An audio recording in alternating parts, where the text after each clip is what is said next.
इन सब संतों के सदग्रंथ देखे, इनके अनुभव देखे, इनकी सत्संग सुने, किसी के पास भी कैक है नहीं भक्ति का, कैक है भी नहीं है। तो इस बात से दास को बड़ी ठेस लगी कि ये दास भी पहले परमात्मा की तरफ में भटकता था, कभी हनुमान की पूजा, कभी श्री कृष्ण की पूजा, कभी बाबा श्याम जी की पूजा, कभी सालासर में जाना। तो हमारे की तरह सभी आत्माएं भटक रही हैं जिनको कुछ मिला नहीं, और सब जगह से थक कर वो बैठ के फिर वो क्या हो गए, या तो चोरी करने लगे धनी बनने के लिए और कर्म बिगाड़ने लगे, या फिर गम बुलाने के लिए गुट्टी लाने लगे, शराब पीने लगे। तो ये कोई तरीके नहीं है, ना धनी होने के, ना ये गम भुलाने के। तो समर्थ की शरण मिले तो सारे संकट दूर हों, और आवश्यक वस्तुएं परमात्मा आपको अवश्य देगा। ये समर्थ परमात्मा है, सतलोक से भेज देगा आपके लिए, क्योंकि यहां तो कुछ है नहीं, रखा की खोखा है। और आप सोच भी नहीं सकोगे हे परमात्मा इतनी बरकत कैसे होने लगेगी। आपने भगवान के गुण सुने थे, आप देखा करियो, रोज देखा करियो, भगवान ने ये कर दिया, ये कर दिया। हे परमात्मा हम कैसी दया करी, तो आपके ऊपर ऐसी मेहर बरसेगी दाता की आप सोच भी नहीं सकते।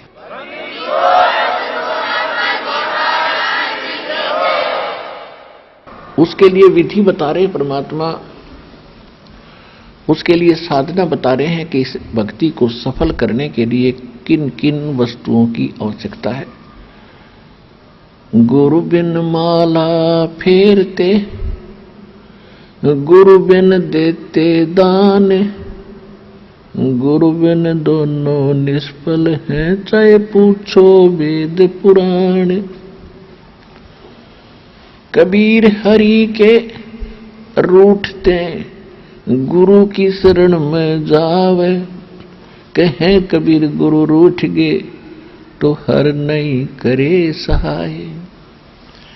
गुरु गोविंद दोनों खड़े, काके लागू पाए, बलिहारी गुरु आपना, जिन गोविंद दियो मिलाए।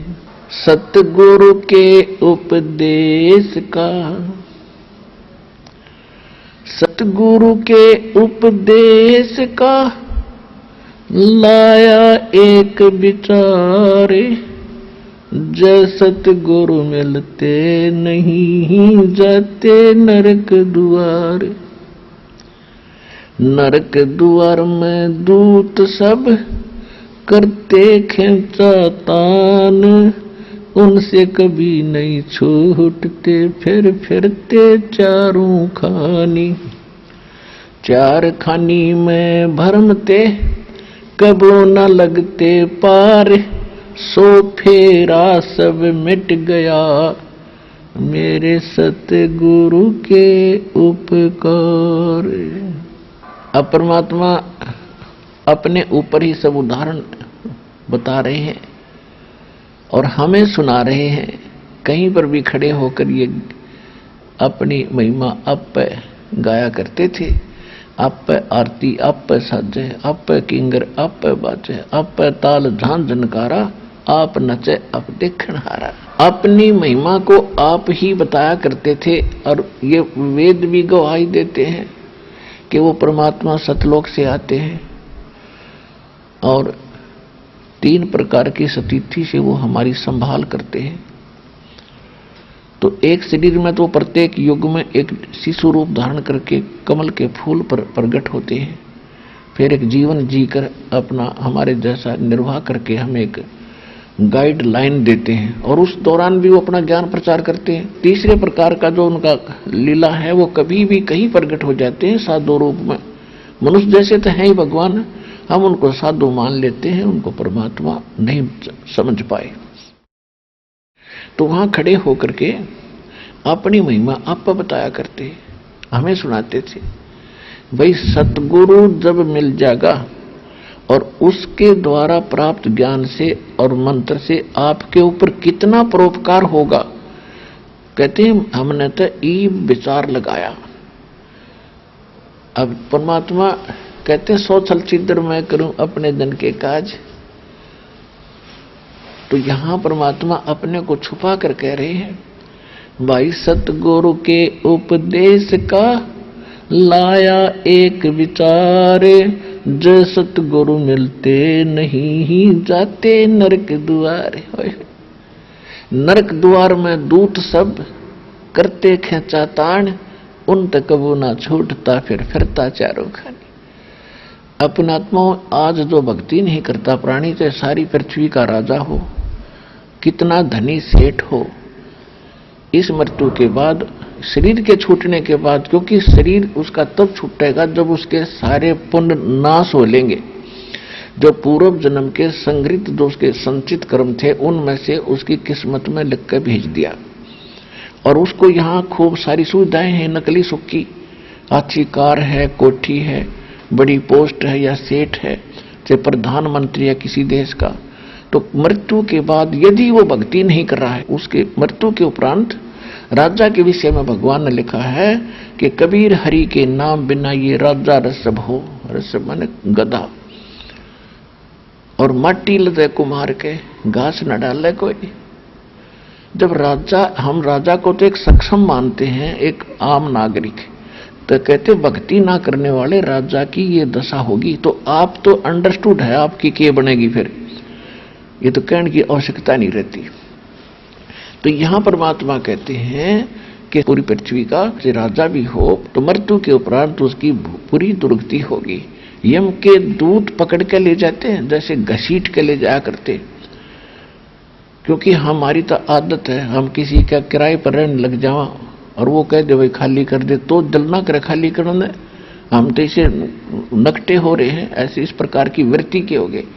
और इस शरीर में हम कितने दिन रहते हैं, इस घर में और संसार में, यहाँ सहज नहीं छोड़ते अपने आप। यम के दूत सूक्ष्म रूप में इसको अंदर से इतना सताते हैं, ये डर के छोड़ कर भागे, टट्टी पेशाब निकल जाती है सपला तो उनकी, तो सारी पृथ्वी का राजा हो जब भक्ति ना करता होता है। और कबीर परमात्मा के भगत के बारे में आपको सत्संग में बहुत बार बताया है, कबीर परमेश्वर की जो या सत भक्ति जो करता है उसके निकट काल के दूत, यम के दूत तो बहुत दूर की बात है, यमराज नहीं आ सकता और धर्मराज नहीं आ सकता। आए हैं सो जावेंगे ये राजा रंग फकीर, एक सिंहासन चढ़ चलो एक बंदे जात जंजीरे। आने और जाने में बहुत अंतर हो जाएगा भगत और अभगत में। नकली भक्त, नकली नाम जपने वाले या ना जपने वाले, वो तो एक कैटेगरी के समझ लियो। और भक्त वही है जो भक्ति और सच्ची करे, पूरे संत से उपदेशी है, उसके लिए ही ये सारा कुछ। कहते हैं आए हैं वो तो जाओ तो सभी गे, लेकिन इस जाने में अंतर बहुत होगा।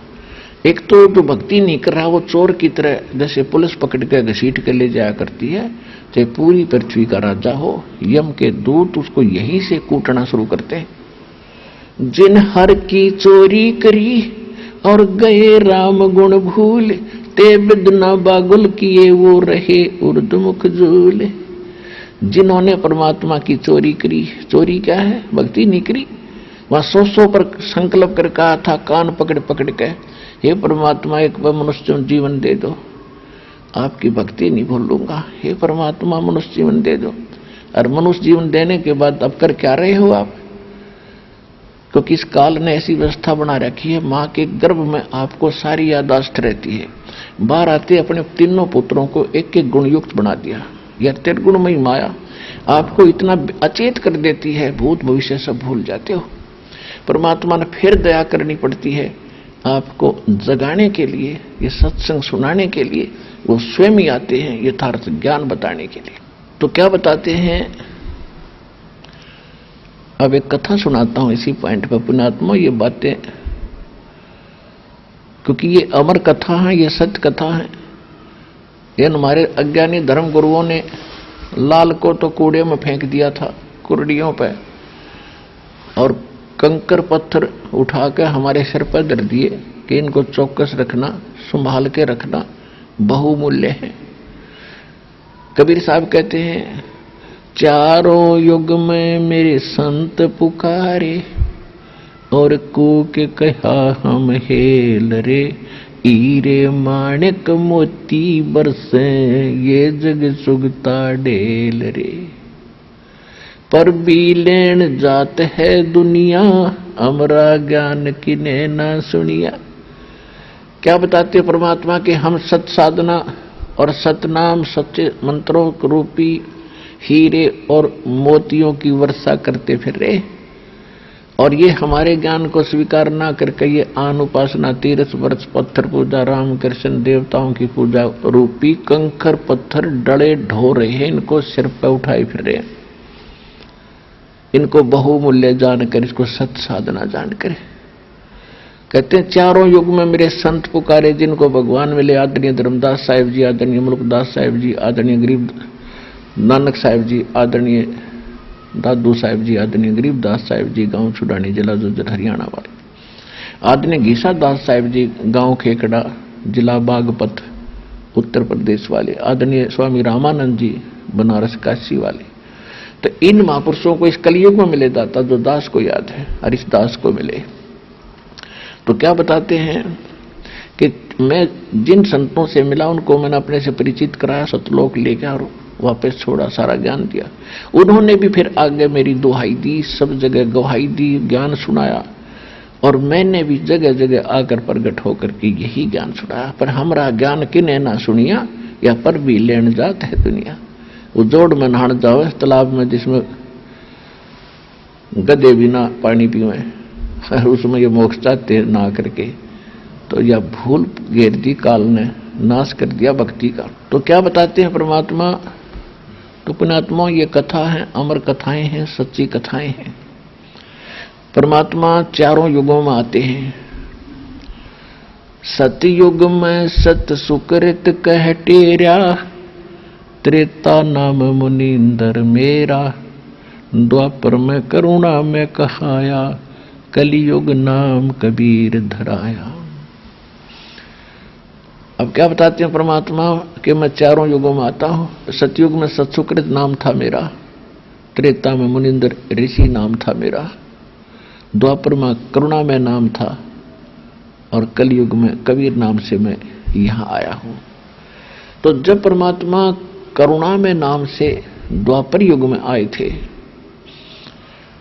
उसमें एक चंद्र विजय राजा था, उसकी एक इंद्रमती नाम की पत्नी थी। इंद्रमती जो थी वो बहुत धार्मिक प्रवृत्ति की माई थी, और उसको जैसे भी गुरु मिले थे अपने रामकृष्ण के पुजारी, उन्होंने विष्णु भगवान शंकर भगवान की पूजा जैसी भी उन्होंने बता रखी थी, एकादशी का व्रत और धर्म करना चाहिए, माता भूखों को भोजन देना चाहिए, ऐसा उन संतों ने उस रानी को दीक्षा दे रखी थी।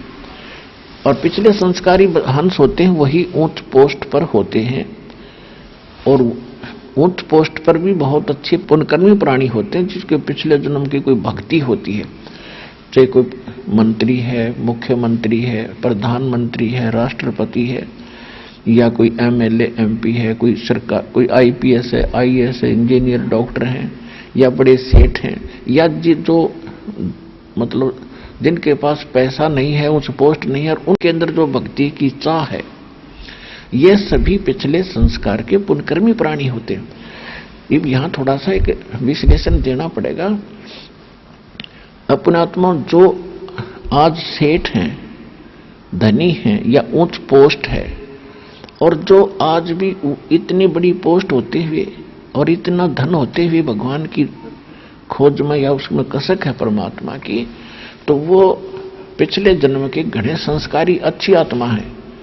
और दूसरे जो कति रिक्शा चलाने वाले हैं, मजदूर हैं, टूटी झोंपड़ी में रहते हैं, और वो भी भगवान की तरफ में भगवान की कोई साधना का अवश्य कोई ना कोई क्रिया कर रहे हैं, तो वो भी अच्छी आत्मा है।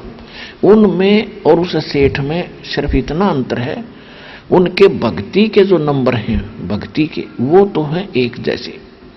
दोनों के गुड अकाउंट हैं जो मनुष्य जीवन पाकर जो प्राणी परमात्मा की कसक में कहीं ना कहीं भटक रहा है। और जिनके पास वो भक्ति भी कर रहे हैं, भक्ति के लिए जा भी रहे हैं कहीं संत या किसी मंदिर मस्जिद गुरुद्वारे में, और अच्छी पोस्ट भी प्राप्त है, घना धन भी उसके पास है, तो उनका एक कर्म अन्य है एक साधारण भगत से। वो कौन सा है कि एक तो उसने कभी तप भी किया है और तप से राजपद प्राप्त होता है, और दूसरा कभी उसने दान खूब किया है, धर्म किए हैं, वो दान ज्यादा किया है जिससे वो आज सेठ बन गया। लेकिन दोनों ही, एक गरीब भी और एक वो बड़ा सेठ भी और सारी पृथ्वी का राजा भी, यदि भक्ति के लिए घूम रहा है तो भक्ति नंबर दोनों के सेम अकाउंट, एक जैसे अंक हैं, यानी वो भी इतनी पुण्यात्मा है, वो भी इतनी पुण्यात्मा है। और यदि वो राजा और वो धनी व्यक्ति आज वर्तमान में भक्ति नहीं करता है और एक गरीब आदमी भक्ति सत भक्ति पर लग गया है, तो वो रिक्शा चलाने वाला या मजदूर डेली जो अपनी कस्सी से काम करके निर्वाह कर रहा है, वो राष्ट्रपति से भी उत्तम है भगवान के विधान अनुसार।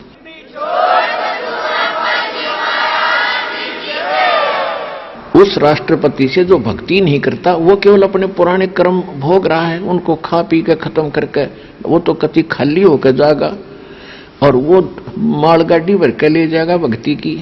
जो गरीब भक्ति कर रहा है, कबीर साहब कहते हैं टोटे में भक्ति करे, टोटा माने निर्धनता में, टोटे में भक्ति करे सोए सही सपूत, ये मायाधारी मस्करे ना जाने कितने जा लिए ऊत। ये मायाधारी जो होते हैं ड्रामा करते हैं, इनके अंदर नम्रता नहीं आती है, और गरीब हमेशा नम्र रहता है, समाज से भी पिटा हुआ होता है, वो पिछले संस्कारों का भी पिटा हुआ होता है, और फिर वो भक्ति का सहारा लेता है, तो परमात्मा गरीब के साथ है। गरीब का मतलब ये नहीं होता कि निर्धन ही गरीब होता है, आधीनी। जैसे एक सेठ है और उसमें आधीनी है, तो परमात्मा उसके साथ है, और जिसमें अहंकार है, चाहे गरीब है चाहे अमीर है, मालिक साथ नहीं देता। तो आधीनी के पास है पूर्ण ब्रह्म दयाल, मान बड़ाई छोड़ दियो बेअदबी सरकार। तो ये सारे फार्मूले बताए जाते हैं सत्संग में कि कौन से रॉन्ग है कौन से राइट है। अब जो प्रसंग चल रहा है कि वो बड़ी पुण्यात्मा थी, और पुण्यात्मा के भक्ति बिना रह नहीं सकती, चाहे वह किसी की पत्नी हो, चाहे पूरी पृथ्वी के राजा की पत्नी हो या राजा हो, या उसका बेटा या बेटी हो, तो उसके अंदर ये तड़फ बनी। तो सभी को पता है कि गुरु बिन मोक्ष नहीं होता, ये सभी मानते हैं कि गुरु बिन मुक्ति नहीं हो सकती। इस कारण से उस रानी ने वैष्णव परंपरा का गुरु बना रखा था, और उस गुरु जी ने जो भी उन्हें ज्ञान दिया था, उस साधना को वो डट कर रही थी। अब देखो, भगत तो जैसे गुरु बताओगे वो तो करना ही पड़ता है। डॉक्टर जो औषधि देता है कि ये गोली खा, ये सुबह खानी है, ये दोपहर में, ये शाम ने, तो वो तो फांकी मारेगा बेचारा, क्योंकि उसने तो रोग कटवाना है। वो उसको पता नहीं है कि ये वैद्य नहीं है, डॉक्टर नहीं है, तो नीम हकीम है, वो उसकी दुर्भाग्य है। तो ऐसे ही हम आज तक थे, हमें वैद्य हकीम मिले नहीं, और जो ओरिजिनल वैद्य हकीम थे वहां तक उन नकली दुकान वालों ने हमको जाने नहीं दिया, वो बीच में मार दिए। यानी परमात्मा आए, परमात्मा से परिचित जिन महापुरुषों के शुभ नाम दास ने गिनाए, ये तो थे ओरिजिनल वैद्य, इन तक हमें पहुंचने नहीं दिया। ये नकली जगह जगह बैठे वैद्य का बोर्ड लाए, यानी संत का, इन्होंने रास्ते में रख दिया हमारे को, हमारा जीवन नाश करा दिया, वहां तक जान नहीं दिए। तो ऐसा वैद्य नीम हकीम गुरु उस रानी को प्राप्त था। रानी समर्पित थी अपने गुरु जी के ऊपर। अब गुरुजी ने उसको बता रखा था कि बेटी, पिछले जन्म में तूने बहुत पुण्य कर रखा है, धर्म कर रखा है, जिस कारण से आज तू रानी बनी है, और अब धर्म करेगी तो अगले जन्म में बेटी फिर ऐसे ही अच्छा तेरा संस्कार होगा, अगले जन्म में भी रानी बन जाएगी। और रामकृष्ण जैसे भी वो मंत्र दे रखे थे, विष्णु सहस्रनामा, गीता जी के पाठ को नित्य करना, जैसे भी, तो वो अपना क्रियाक्रम डेली करा करती है। तो उसने एक प्रतिज्ञा कर ली कि मैं खाना बाद में खाया करूंगी। और उस संत ने एक और बात बताई थी, क्योंकि कुछ एक फार्मूले तो परमात्मा के ज्ञान से मिलते जुलते होते हैं अध्यात्म मार्ग के। तो उसने क्या बताया था कि बेटी, साधु संतों को भोजन कराया जाना चाहिए, उससे ज्यादा लाभ होता है। एक तो कोई भी भूखा आपके द्वार पर आ जाता है, उसको भोजन अवश्य कराइए, जैसा आपके घर पर उपलब्ध है अवश्य कराइए, और फिर उससे भी लाभ होता है। फिर बताया है कि विशेष लाभ होता है साधु संत भक्त जो भक्ति कर रहे होते हैं उनसे ज्यादा लाभ होता है। किस प्रकार कि जैसे एक तो गाय है दूध नहीं देती और एक गाय दूध वाली है, तो दूध वाली को यदि हम वो बिनौले डालेंगे, दाना डालेंगे, यानी अलग से खुराक होती है, आहार होता है दूध वाली भैंस और गाय का, और एक बगैर दूध वाली होती है, तो उसको वो आहार नहीं दिया जाता जो दूध वाली को दिया जाता है। ये आप समझते हो अच्छी तरह। तो कहने का भाव ये है कि उसका जो आहार है वो भी देना है, क्योंकि वो भी आपकी आवश्यकता है जो दूध नहीं देती। लेकिन जो उसको आहार डालोगे, बिनौले डालोगे या कोई और खल डालोगे दूध वाली को, उससे लाभ ज्यादा होगा, वो लाभ नहीं देगी, वो आपका आने वाले समय में फलेगी। तो इस प्रकार एक आम जनसाधारण को भोजन कराने का, जैसे पहले क्या करते थे कि भी किसी का लड़का हो गया, लड़का उनकी खुशी मनाई, 10 गांव को इकट्ठा कर लिया, एक एक घर से एक एक व्यक्ति बुलाया करते थे।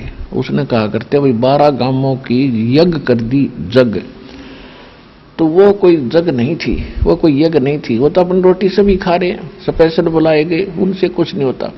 तो साधु संत भगत को आहार कराया जाता है, वो कई गुना फलता है। अब जैसे आप यहाँ दान करते हो, यहाँ टोटली भक्त आते हैं, चाहे किसी ने नाम नहीं लिया है, वो भी परमात्मा की प्यारी आत्मा है, तभी तो इस दरबार में आया। नहीं तो आगे सामने गजा है, कार में बैठ कर खे देशी की जई कर करने को क्यों बन गया, क्या है रही क्या है, फिर पता चलेगा जब तेरी ब्रन माटी होगी क्या है यो यहाँ पर। तो अब यहाँ जो आते हैं वो अच्छी आत्माएं आती हैं, इनको जो आपका जो दान आता है, ये तो आपके खुली किताब है यहाँ तो सारी, जो भी दान आप करते हो सारा परमात्मा के भंडारे में, यहाँ की व्यवस्था में, यहाँ यज्ञ हवन में, यानी सब प्रकार का यहाँ लगाया जाता है। तो ये भक्तों को खिलाया हुआ, भक्तों को दी हुई सुविधा ये कई गुना फलती है। तो कई भक्त पहले के भ्रमित होते हैं कि जी मैं तो घर में पाठ कराऊंगा, क्योंकि उनको वह परंपरा का पता है घर में पाठ कराने से वो न सोचा घना लाभ होगा। नहीं, घना लाभ तो यहाँ होगा, वहां तो 4 आदमी खाएंगे 10-20, और यहाँ देख कितने पुण्यात्मा। और फिर पाप आप कहीं कर दियो, चाहे जंगल में छुप कर कराइयो, पाप आपके मस्तक में लिखा जाएगा, और धर्म ने कितना कर लो आपके मस्तिष्क में लिखा जाएगा, उसका फल मिलेगा। तो यहाँ किया हुआ फल यूं ज्यादा लाभदायक है, इसलिए आप फल रहे हो फटाफट। और एक शास्त्र अनुकूल साधना है, परमात्मा ने फार्मूले बता रखे हैं, इन फार्मूलों को अपना कर आप चलियो, देखना कैसे लाभ ना हो। और फिर जैसे आप शुरू में आते हो, आपके पास कोई पुण्य नहीं है, पुण्य खत्म हुए तो भी तो आप दुखी हुए। तो पहले परमात्मा की शक्ति सतलोक से आती है, दास के चलता फिरता एक पावर हाउस है भगवान का, और वो फिर आपको आशीर्वाद से चार्ज किया जाता है। फिर आपको विधि बताई जाती है कि अब आप स्वयं अपने पैरों पर खड़े हो, ये साधना करो, कमाई करो, ये तुम्हारा संग्रहित होगा। और जो हम आशीर्वाद देते हैं वो तो आपके कष्ट को हल्का कर देता है और आपको विश्वास बनता है कि हाँ भगवान है। तो फिर ये क्रिया बताई जाती है कि अब डट कर भक्ति है। कबीर साहब ने फार्मूला बताया है कि जिन हर जैसा सुमरिया ताको तैसा लाभ, ओसा प्यास न भाग ही जब लग धसे न आब। कि आप जैसे पहले हम मंगलवार का व्रत रखते थे, 5:15 का प्रसाद बांट दिया, बूंदी लेकर गुलदाना, और वो धर्म हो गया, खाक धर्म हुआ। ये कहते हैं ये तो तुम ओस चाट रहे थे, प्यासे होकर के ओस चाट रहे थे। ओस चाटने से प्यास नहीं बुझेगी, प्यास बुझेगी गट गट गिलास पीवे 2-3, जब पेट भरे तो यहाँ वो गिलास पे आए जाते हैं आपको गट्टा गटे, और पहले आप ओस चाट्या करते थे।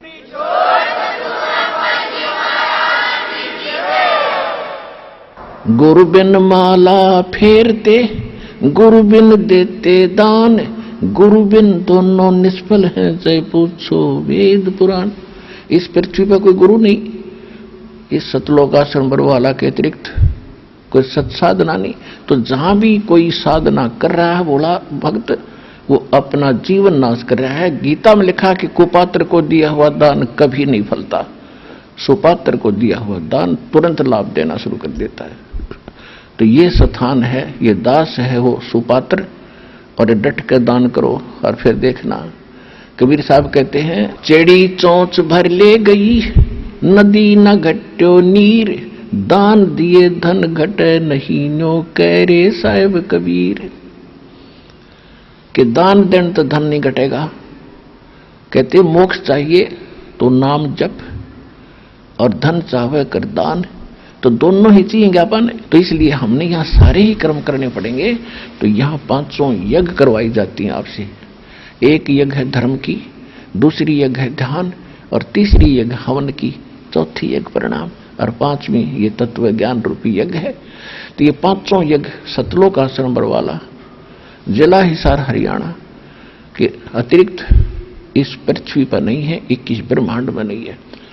आज मान लियो, चाहे 10 साल पाछे मान लियो, या माननी पड़ेगी आपने।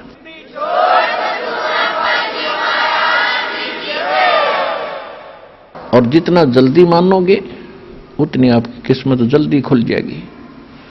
तो यहां 5 प्रकार की यज्ञ कराई जाती है। आपने दान कर दिया, आपका नहीं रहा, ये भगवान का हो गया, और परमात्मा का दान किया हुआ इसका कुछ और प्रारूप बन जाता है, ये ज्यादा लाभदायक होता है। और जो यहाँ आते हैं वो खाना खाने नहीं आते, वो तो भगवान के लिए आते हैं। तो और भगवान के बच्चे भगवान के लिए आए हैं, तो उनको खिलाया हुआ ये दान अन्न बहुत ज्यादा लाभ देता है। ये एक रूल है, दाता ने एक नियम बनाकर छोड़ रखा है। जो इन नियमों को अपनाएगा वो सफल होगा, उसको वो फल मिलेगा ही मिलेगा। तो एक यज्ञ है धर्म की। आप देख रहे हो सदाव्रत, आपने सुना होगा कभी सदाव्रत। आपको सदाव्रत यहाँ सतलोक आश्रम बरवाला, जिला हिसार हरियाणा में देखने को मिला। किसी समय कोई भक्त आ जा, रात ना आओ, 2 बजे आओ चाहे सुबह आओ, जाओ भंडारे में, परमात्मा के बच्चे तैयार पाओगे। बैठ भाई। एक भगत कह रहा था जी, पिछले जून के सत्संग में परमात्मा के प्रगट दिवस पर वो हमारे पास मिलने आया था। तो उसने बताया जी, हमारा वहां जाके बैठ के थाली थोड़ी लेकर पहुंचने इतनी देर ज्यादा लग जाती है क्यों, भीड़ घनी हो रही है। वहां बैठने के बाद भोजन आने में देर नहीं लगती, जैसे परमात्मा ऊपर से तारण लाग रहा अपने भक्ता ने, 1 मिनट में आ जाता सारा, इतनी बड़ी गैदरिंग में।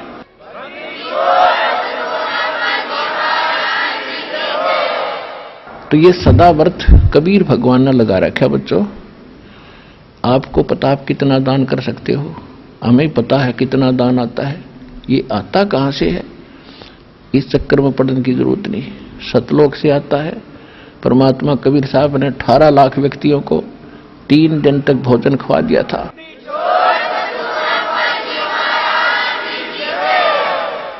18 लाख साधु संतों को 3 दिन 3 रात परमात्मा ने मोहन भोजन, लड्डू, जलेबी, खीर, कचौड़ी, पकौड़ी, कुछ भी खा बेटा। तो वो भगवान है क्या, उस परमात्मा की आड़ में हम बैठे, ये दास उसी का भरोसा बैठे हैं। एक यज्ञ है धर्म की, और आपको तो उभार रहे हैं दान करवा करा के, और दान करोगे तो उभरोगे। दान कहते धर्म का नाश नहीं होता, विन से 3 लोक, और खैरायत में खैर है कीजिए आत्म भोग। कबीर साहब कहते हैं धर्म बिना धापे नहीं, धर्म के बिना उभारा जीव का नहीं हो सकता। और ये प्राणी प्रपंच, और ये प्रपंच करता फिरता है, अटपट कर रहा है, उससे काम नहीं चलेगा। और आस बिरानी क्यों करे, तन दिया हो तो संच। यानी आज तो कोई भिखारी है, कोई किसी तरह मजदूर है, तो अब उसको मिल नहीं रहा क्योंकि पीछे दान करया नहीं। और दान हम करना चाहते थे तो हमें वो स्थान नहीं मिला जो सुपात्र हो।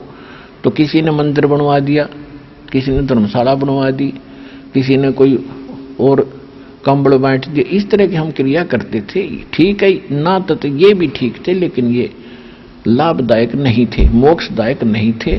मनुष्य का जीवन सफल इनसे नहीं हो रहा था।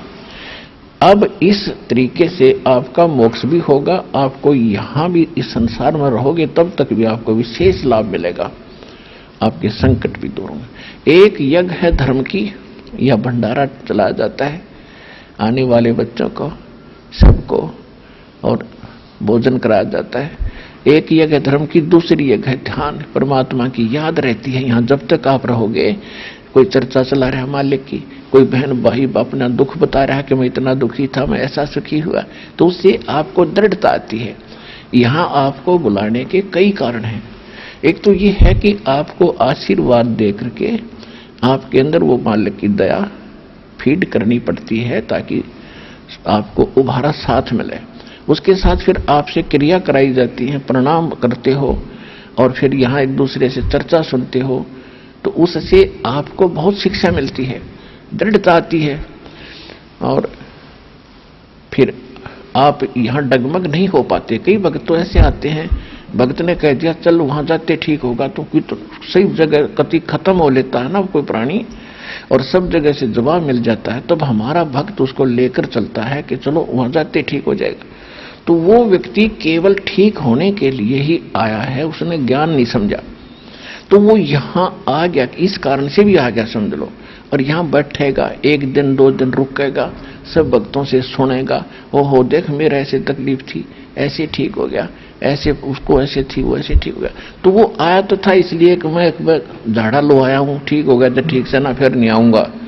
तो हम वो भी यहाँ अंधेरा हटाते हैं, इसलिए यहाँ आपको बुलाते हैं।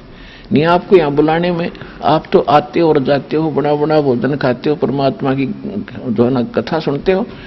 आपसे आने से पहले यहाँ आपके भाई बहन जो परमात्मा ने पहले दास के साथ भेज रखे हैं, वो आपकी कितनी सेवा करते हैं। एक दो आदमी आ जाए अचानक घर पे, उनका लेना देना पड़ जाए अपने, कैसे व्यवस्था करो भोजन की। और यहाँ पता नहीं 10,000 आ जाए, 50,000 अचानक आ जाए, और सबका 4 मिला खाना। तो ये आपके भाई बहन आपके लिए कितनी व्यवस्था कर रहे हैं, और कितना आपको सब पता, कहने की जरूरत नहीं कितने व्यक्तियों के अरेंजमेंट करने में कितना परिश्रम करना पड़ता है। ये किस लिए कि आप यहाँ आओ, सत्संग सुनो, बैठोगे। एक काल के कोल्लू में जुड़े तसंग जन होगे, वहां तो आग लाग रही है, वहां कभी यहाँ कम से कम 1-2 दिन शांति तो मिलेगी आपने। वहां फिर यहाँ से जो परिपूर्ण होकर जाओगे भक्ति से, ज्ञान से, 5 यज्ञ के जो आप जो दूध सा पी कर जाओगे। अब जैसे आपको पता नहीं भाई गुरुजी कहें 4 बार आना पड़ेगा, चलो गुरुजी का आदेश है तो आवांगे, क्यों शिष्य तो वही होता जो गुरु वचन पर डट गए कट गए, फंद 84 के। अब गुरुजी क्यों बुलाते हैं, हमें क्या शौक है तुम्हें बुलाने का, हमें पता है आप बालक हो। हाँ, दास उस माँ के पद पर है। जैसे बच्चा खेल रहा होता गली में, खेलने चलेगा, माँ को पता है ये खेल में मस्त है और ये भूखा हो जाएगा, और भूखा रहने से इसका स्वास्थ्य बिगड़ जाएगा। उसको बुलाओगी बेटा आजा, बेटी आजा, वो ना आती, वो खेल में मंडली है। फिर उसको जबरदस्ती उठा के लाओगी और फिर उसको दूध पियाओगी, अपने सतन का पियाओगी या जैसा भी वो जिस योग्य हो चुका है उसने पिला के दूध। वो पीते पीते भी ने सोचा माँ ही छोड़ दे, मैं बाहर खेलूं भाग के, उसको पिला के गिलास दूध फिर छोड़ देते के लिए तू खेला। तो पुण्यात्माओं यहाँ आपको बुला के ये सत भक्ति और ज्ञान और सत आशीर्वाद के दूध पिला के फिर छोड़ देते हैं, ले खेल आओ थोड़े दिन और तुम, और फिर आ जाना। तो कई भक्त तो यहाँ आए हुए भी ये चिंता करते हैं वहां पता नहीं क्या हो रहा होगा, बस सत्संग खत्म और मैं जल्दी चलूंगा। ठीक है, सत्संग सुन जाए, दूध पी जा, फिर आ जाइए।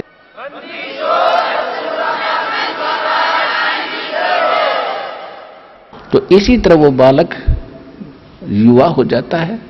तो इसी प्रकार आपकी भक्ति को ये दास युवा करने के लिए आपको यहां बुलाता है। तो जो प्रसंग चल रहा है उसी पर आते हैं। अब इंद्रमती को उसके गुरुजी ने बताया था कि बेटी साधु संतों को जो भोजन कराया जाता है वो घना लाभ देता है। वो तो परमात्मा के लिए भटक रहे होते हैं, उनका तो कोई आश्रय नहीं होता, और ऐसे व्यक्ति को जो भोजन करा देता है तो उसकी आत्मा आशीष देती है और वो फला करता है। अपने आत्माओं इसके साथ साथ, क्योंकि आपको यहाँ की व्यवस्था से परिचित कराते हैं। कई भक्त जो हमारे पुराने भक्त हमसे मिलने आते हैं तो वो बताते हैं, जी कोई भक्त मेरे साथ आए थे और वो आते इसमें प्रवेश करते ही सारी व्यवस्था को देखकर एकदम वो तो हक्के बक्के से रह गए कि ये काम तो, ये व्यवस्था तो आज तक हमने जिंदगी में कितने रिश्तेदारी में ना देखी, ब्याह शादी में ना देखी, इतना खुला व्यवस्था और सब जगह, और कितने प्यार से सभी इतने भाई बहन बैठे हैं, बिल्कुल प्यार से रहते हैं। आत्मा यहाँ आते ही गदगद हो जाती है। तो ये साधु संत हो आप पिछले जन्म जन्मांतर के, लेकिन आपका कर्म बिगड़ने जा रहा था, यदि ये मार्ग ठीक ना मिलता तो अपना जीवन नाश करके फिर 84 लाख योनियों में चले जाते। तो यहाँ जो प्रसंग साथ में एक और चला रहे थे हम कि सतगुरु के उपदेश का लाया एक विचार, जय सतगुरु मिलते नहीं हम जाते नरक द्वार। ये सतगुरु ना मिलते, ऐसे संत ना मिलते तो नरक में जाते, और नरक द्वार में दूत सब फिर करते खेचाताण। यहाँ तो 1 लाख व्यक्ति डेली मरते हैं। इसने ऐसी व्यवस्था बना रखी है, किसी गांव में 1 महीने में नंबर आवे, किसी में 2 महीने में, किसी में 3 महीने में, तो बाकी ने सोचे ना हम तो ठीक है।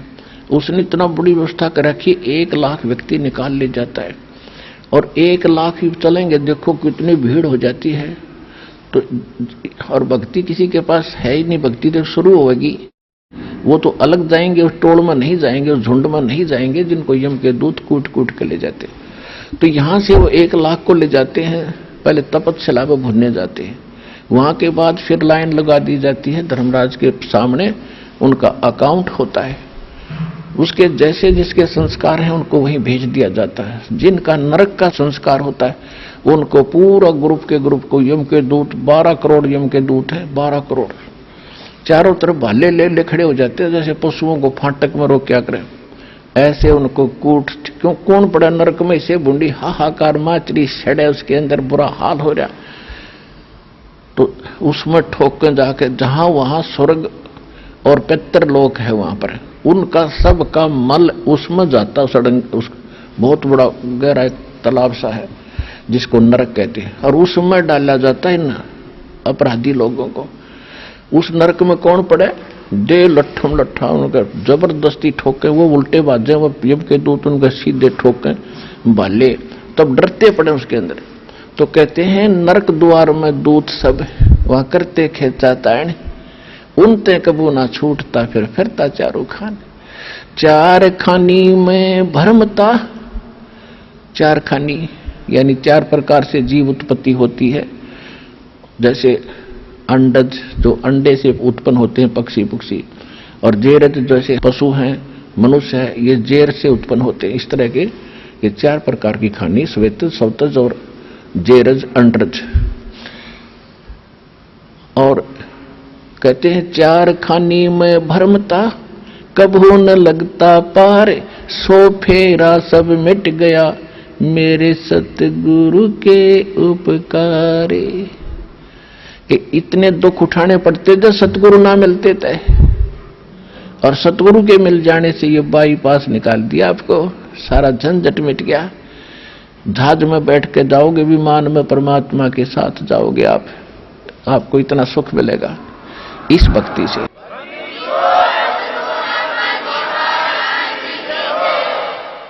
तो फिर क्या बताते हैं परमात्मा, 7 समुद्र की मसी करूं, लेखनी करूं बन राय, धरती का कागज करूं, गुरु गुण लिख्यो न जाए। बच्चों क्या लिखे उस गुरु, ऐसे संत के गुण जिसने इतने झंझट से मिठा बचा दिया। एक कुत्ते के जीवन को लिखना शुरू कर दो, वो कैसे जीवन जीता है, सुबह उठता है, सारी रात भौंकता है, गली में पड़ा है, ऊपर से सर्दी हो रही है, शीत लहर चल रही है, सारी रात भूखा मर रहा है, फिर स्वभाव है भौ रखना, वो उसने फिर भूख गणी लाके सुबह उठता ही जाता है, फिर किसी का दरवाजा खुलते ही कहाँ जाता है, रसोई की तरफ। क्यों, मैं कहा उसने छौंक की। जब तो चौधरी साहब भक्ति करी कोई ना, हांडी पाक रहा था, किसने देखा भगवान, और बन गया कुत्ता पूछड़ दो आकर कोठी के बाहर न बैठा अपनी के बाहर। अब अंदर घुसने की चेष्टा करता, रसोई की तरफ भागे। वो रसोई में कौन जान दे उसने, मूर्ख ने। पहले तो करेंगे, फिर कोई उठाकर लठी सा मारे उसके ढूढ़ी पे, कमर पे, ट्या ट्या ट्या करता, पता नहीं गली में कड़ा जा खड़ा होगा कहाँ।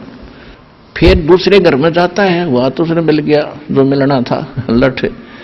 फिर दूसरे में कोशिश करता, वहां घुसूं फटाफट के में मिला खाने, वहां उसके भागे लठ मिल रहा, कोई टोक मिले।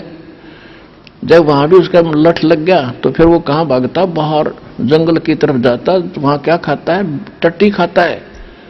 और आज वो अफलातून पाक रहने का किसने देखा भगवान। तो ये भूल लाग रही थी, इस भूल को मिटाने के लिए परमात्मा ने दास की सेवा दी है। और यह भूल मिटनी चाहिए प्रत्येक प्राणी की। अपना पीछा छुटवाओ, अपने निज घर को चालेंगे जहां सदा सुखी रहेंगे।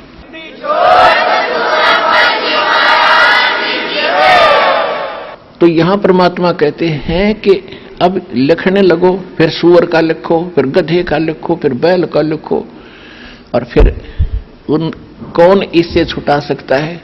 तो कहते 7 समुद्र की मसी करूं और लेखनी करूं बन राय, धरती का कागज बना लूं तो गुरु गुण लिखा न जाए। अब कहते हैं परमात्मा कहते हैं कि सतगुरु के सिजदा करूं कर्म छुटाए कोट, जो ऐसे सतगुरु की निंदा करें जम तोड़ेंगे ओठ। कहते हैं सतगुरु के सिजदा करूं, जिसने इतने पापों से बचा दिया, इतने कर्मों से बचा दिया, पाप इकट्ठे करने लगे थे। और ऐसे संत की जो निंदा करते हैं, कहते हैं यम के दूत उन प्राणियों को नारा करके पीटेंगे और होठों पे होठ फोड़ेंगे। यानी कित्ते लागो उनके, जो गुस्से में आदमी मारा करे तो कित्ते लागो, होठ तो बिल्कुल कोमल स्थान होता है, कहते होठों पर लगते ही फूल जाते। तो कहते हैं उनके होठ तोड़ेंगे वहां यम के दूत, जो ऐसे संत की जो निंदा करते हैं बेमतलब कहीं सुने। फिर क्या बताते हैं, गुरु मानुष कर जानते ते नर कहिए अंध, ओए दुखी संसार में फिर आग काल के फंदे। गुरु गोविंद कर जानियो रहियो शब्द समाए, मिले जब दंडवत बंदगी नहीं पल पल ध्यान लगाओ। फिर परमात्मा क्या कहते हैं, कबीर हरि जय रूठ जा, गुरु की शरण में जावे, कहें कबीर गुरु रूठ गए तो हर ना होत सहाय। अपनात्मा जिस समय किसी व्यक्ति को आपदाएं घेर लेती हैं, संकट आ जाते हैं, तो वो क्या कहा करे, अपने आप ही कहता है कि मेरा राम रूठ गया, मेरा भगवान रुष्ट हो गया, मेरा राम रूठ गया, इसलिए मुझे ये कष्ट हो गया, मेरा बेटा मर गया, ऐसे वो फलानी चीज होगी, मेरी भैंस मर गई, हमें कष्ट आ गए, मेरा राम रूठ गया। राम कब रूठता है, कि जब तक हमारे पुण्यों का दौर चलता है तो हम कोई भी साधना करते हैं शास्त्र विरुद्ध या ना करते हैं तो भी हम सुखी हैं। और जो भक्ति करते हैं वो ये सोच रहे होते हैं कि जो भक्ति मैं कर रहा हूं किसी भी देव की, इससे मुझे सारे सुख उपलब्ध है। ये हमारी भूल थी, बालकपन था। अब पता चलेगा जिन भगवानों को तो आप समझते थे कि ऐसा कर देंगे, वो कर ही नहीं सकते। एक पटवारी ने आप समझो प्रधानमंत्री वाला काम कर देगा, इससे मुझे हुआ था, तो उसकी भूल थी। तो फिर क्या बताते हैं कि जैसे परमात्मा रुष्ट हो गया, आपदा आने लगी, यानी आपके पुण्य खत्म हो गए, और जिन पर फिर आपदा आती है तो उस समय वो आपदा शुरू हो जाए। पहले तो सुख था उनको, जब भक्ति करे थे या ना करे थे, फिर उन पर आपदाएं ने घेरा, तो जो साधना वो कर रहे थे उनसे हटकर चलते हैं, किसी से पूछने के लिए, किसी से पामिष्ट को दिखाते हैं, या कोई जंतर मंत्र वाले के पास जाते हैं, या किसी की तो और झाड़ा झपटे वाले के पास जाते। इसे सिद्ध है कि जो साधना आप कर रहे थे वो सुखदायी नहीं थी, आपका भूल थी। उसके करते करते फिर दुख हो गए, पहले सुख हो रहे थे। वो फल रहा था आपका प्रारब्ध, आपकी किस्मत में लिखा ही आपको मिल रहा था। आप भूल रहे थे कि इस इष्ट से, इस भक्ति से मुझे ये लाभ है। चलो फिर आपके ऊपर आपदाएं आ गई, आपके पुण्य खत्म हो गए। अब सुख कैसे हो कि पुण्य फिर मिले, फिर पुण्य हो? तो परमात्मा कहते हैं कबीर हरि जय रूठ जा, गुरु की शरण में जावे। कहे कबीर गुरु रूठ गे, हर ना होत सहाय। गुरु गोविंद दोनों खड़े, काके लागू पाए।